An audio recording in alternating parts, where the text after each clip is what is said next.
بسم اللہ الرحمن الرحیم۔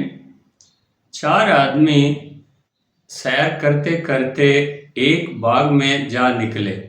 ان میں سے ایک سید تھے، ایک عالم تھے اور ایک سپاہی تھے اور ایک سوداگر تھے۔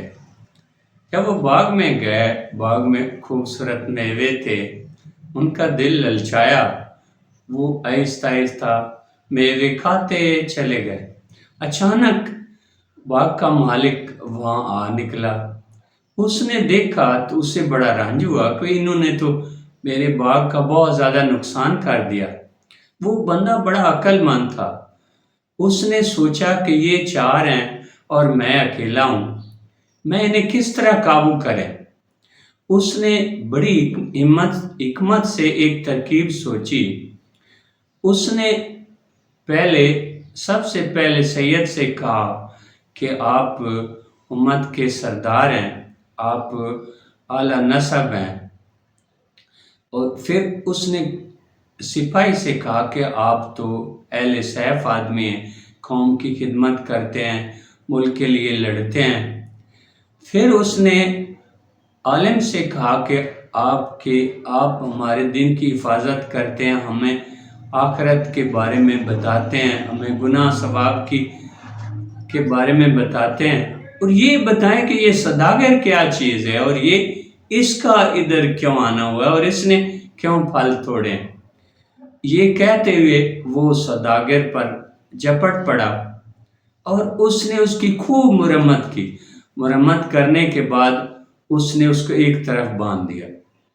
اب وہ متوجہ ہوا اس سپاہی کی طرف، کہنے لگا کہ یہ تو سید ہیں، عالی نسب ہیں، یہ عالم ہیں اور بہت بڑی دین کی خدمت کرتے ہیں۔ تو بتا کہ تو کس قانون کے تحت ادھر میرے باغ میں آیا اور کس حکومت نے تجھے اجازت دی ہے کہ تو ادھر آ کے اپنی توند بھرے۔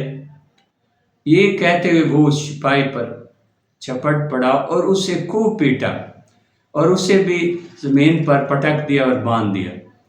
اب متوجہ ہوا وہ اس عالم کی طرف اور اسے کہا کہ آپ دوسروں کو منع کرتے ہیں کہ دوسروں کا حق نہیں کھانا، تو آپ کس قانون کے تحت، کس مسئلے کے تحت، کس شریعت کے تحت آپ بلا اجازت میرے باغ میں آئے ہیں اور آپ نے یہ میرے پھل توڑے ہیں۔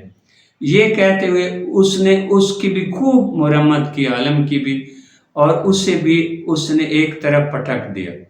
اب سید اکیلا رہ گیا۔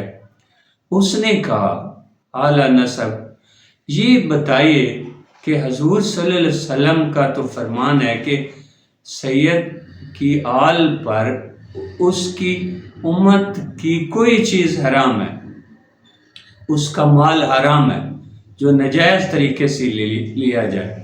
اب یہ بتا کہ تو کس قاعدے اور قانون کے تحت میرے پھل توڑے۔ یہ کہتے ہوئے وہ اس پہ جھپٹ پڑا اور اسے بھی خوب مارا، خوب مرمت کیا اور اسے بھی ایک طرف پٹک دیا۔